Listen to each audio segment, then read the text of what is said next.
Hello guys, magandang umaga po, madaling araw na po ngayon, 12:31 AM na po. Kakatapos po lang po sa work. Pasensyahan po palagi yung aking costume, yung lagi kong suot na jacket kasi sobrang lamig dito sa amin. Para ako hindi makahinga sa problema.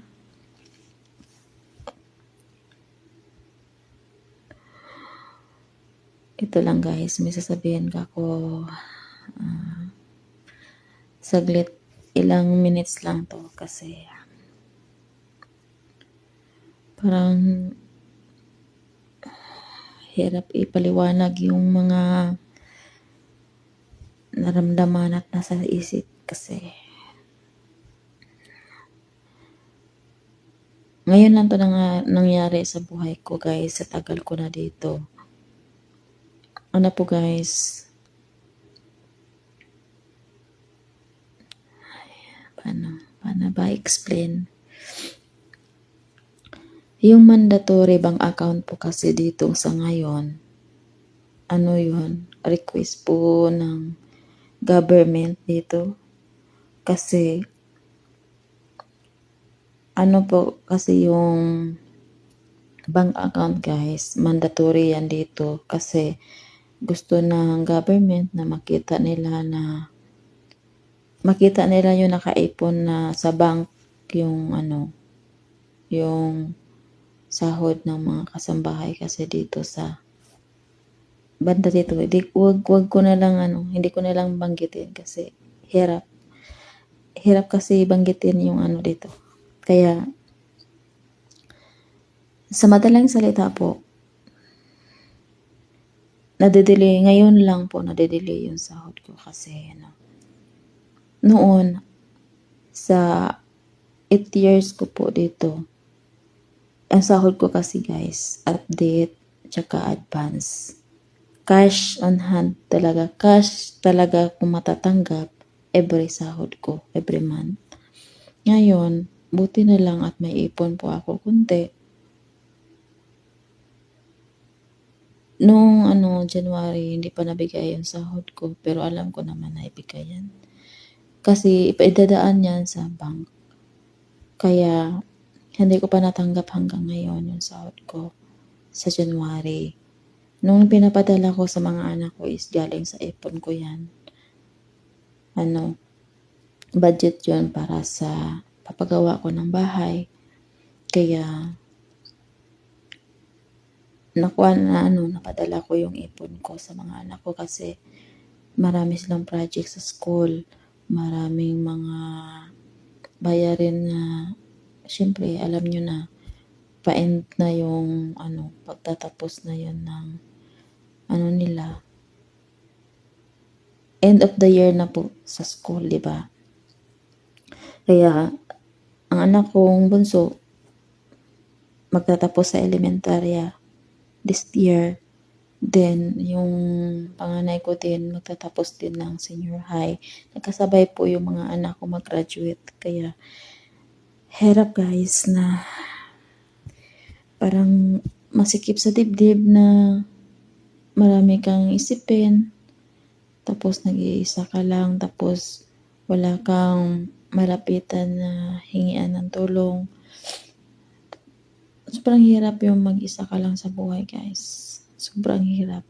Sa totoo lang talaga na yung gusto kang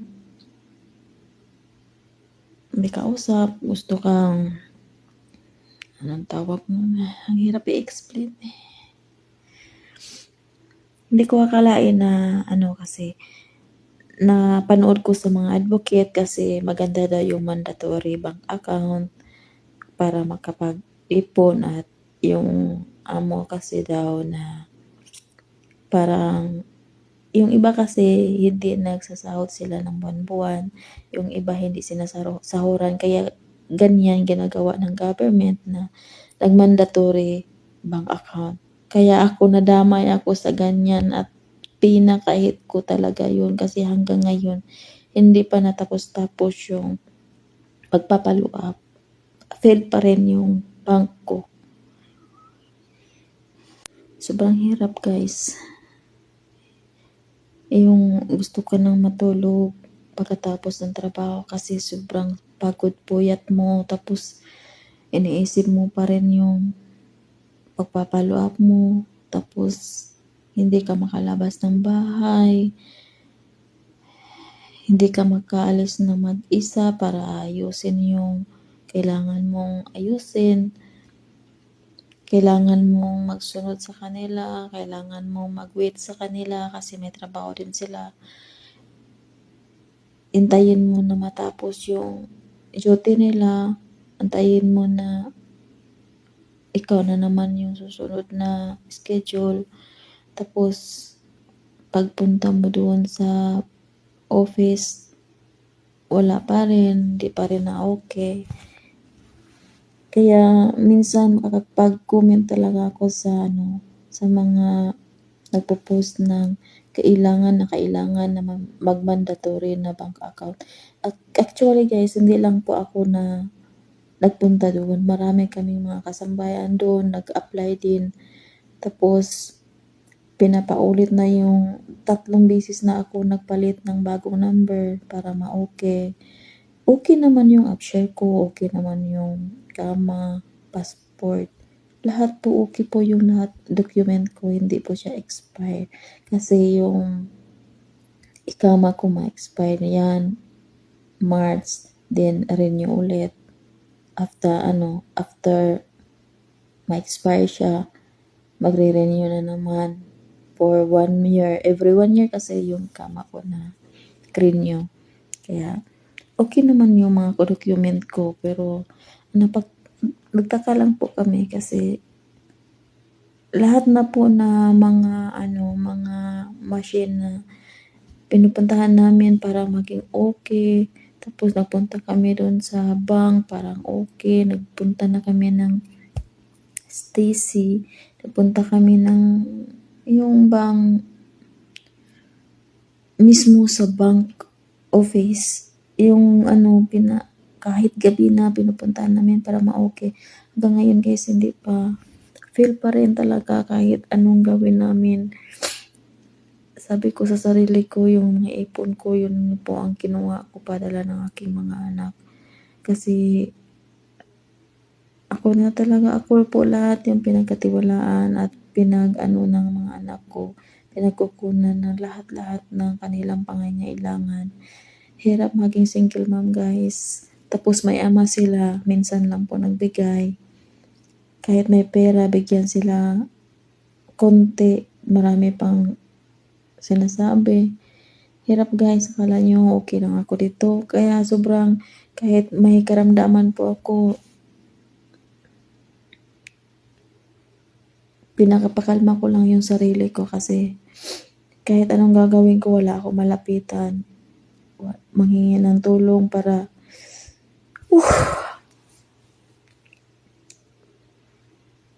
hirap. Ay, akala nyo lang okay lang na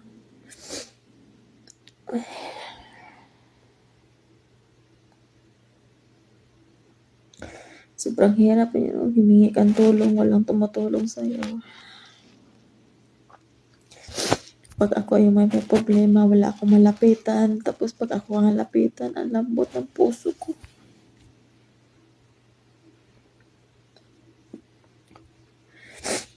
Actually, kanina pa ako inaantok ha.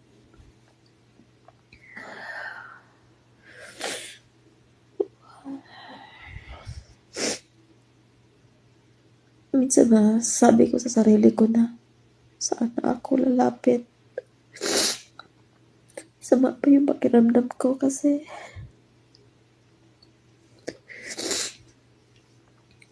sobrang hirap guys.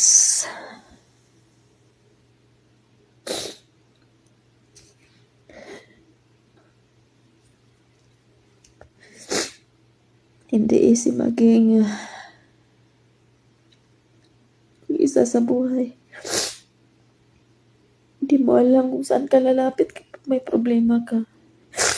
Alam ko naman yun, andyan yung sahod, pero paano?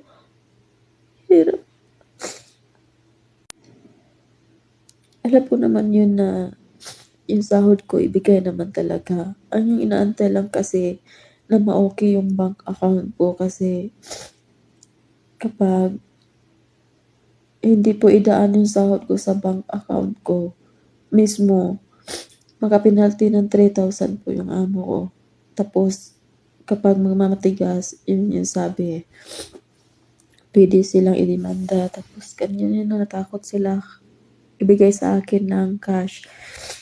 Nung nagpadala po ako, remittance yun sa ano po, dinaan yun sa ano, sa STC to remittance. Kaya nakakapaghulog pa rin ako. Alam niyo guys, ngayon lang 'to nangyari kasi nang dahil po sa bank. Mandatory po yung bank kasi ngayon. Hindi na puwedeng ibigay yung cash at saka ginagawa yan nila para makapag-ipon yung mga kasambahay kasi puro na lang padala. Pero yung sa akin, mas okey pa yung cash kaysa bank, idaan sa bank. Tulad ngayon na sabay-sabay yung mga anak ko mag-graduate, ang daming bayarin guys. Tapos wala akong malapitan na sama pa yung pakiramdam ko. Sobrang tahimik ko lang kasi magkasakit po ako, idaan ko lang sa iyak. Wala akong masumbungan.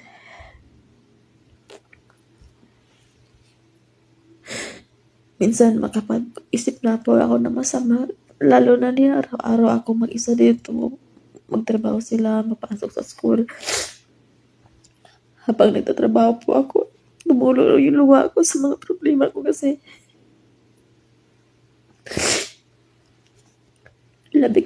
lagi kong kinakausap ang Panginoon na bakit sa akin 'to nangyari yung mga ganito. Tapos wala pang pamilyang malapitan, walang pamilyang nag-alala, walang alaga ng mga aking mga anak.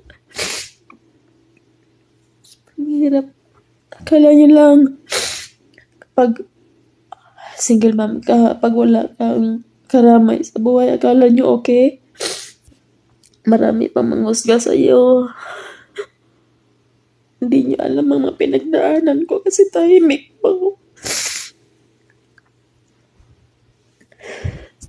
Kapag ako yung lapitan, pag mayroon magbigay ako, pero pag ako lumapit, wala talaga.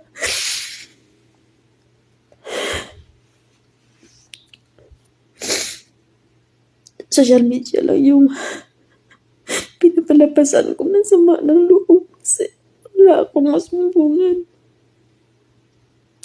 Walang makinig sa akin kapag ako yung may problema.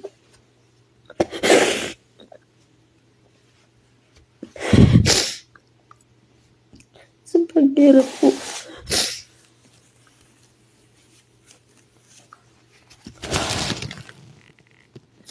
Andiyan naman yung sahod. Alam ko naman na iba talaga sila sa ibang employer. Binibigay kasi ano lang kasi yung kaya siya na-delicate nang dahil po yun sa bank na mandatory. Kasi sabi ko na i-cash na lang, i-continue na lang yung cash na buwan-buwan. Pero mag-penalty sila ng 3,000 kapag magmamatigas po. Kaya puwede rin silang matanggal sa trabaho kaya naawa din po ako.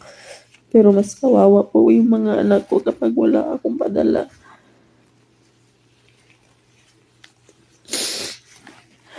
Hirap i-explain yung naramdaman ko na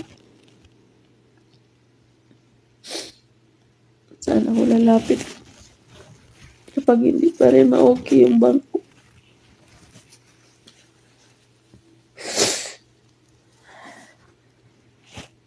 Hirap guys. Yung iniisip mo na akala ko yun na yung mga bayarin sa school. Meron pa pala. Tapos hindi ako makahulog paano. Naiyak po kasi akala ko natapos na yung mga bayarin na project ng mga anak ko. Akala ko tapos na yung mga ano nila. Meron pa parang kasi nagchat na naman yung mga anak ko kanina. Tapos sa 13 sa Friday mag-interview siya sa sa PESO kasi gusto niya na mag part-time kahit ayaw ko. Hindi ko siya pinapayagan pero gusto niya. Kaya wala po kasi kahit sila walang malapitan na kadugo man lang kasi inisnaban ka palagi.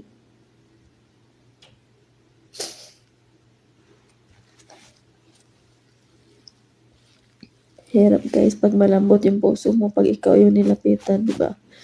Bigay ka ng bigay tapos kapag ikaw mangailangan, mag-isnab lang sila sa inyo. Nisnaban ka lang. Pero sila rin yung lalapit.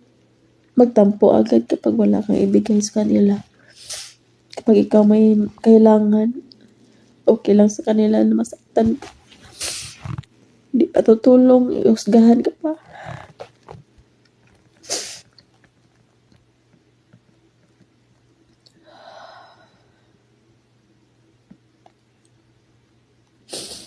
Sige lang, okay ka. Ngayon lang to, Lord.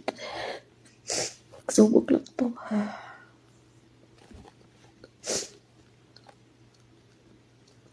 Nasunod pag sila na naman ng mga may kailangan sa akin, ako na naman yung tatanggi. Kapag tapos lang yung mga anak ko, huyo kayo sa akin.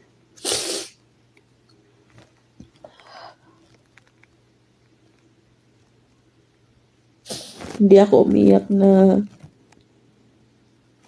hindi ako sinasahuran na binigay kaso lang kailangan idaan talaga sa bank account. Andiyan naman yun. Hindi tulad ng iba yung amo ko dito. Sila po alam nila yung mga pinagdaanan ko simula. Lagi nila akong sinasabihan na mag-ipon ka para sa sarili mo.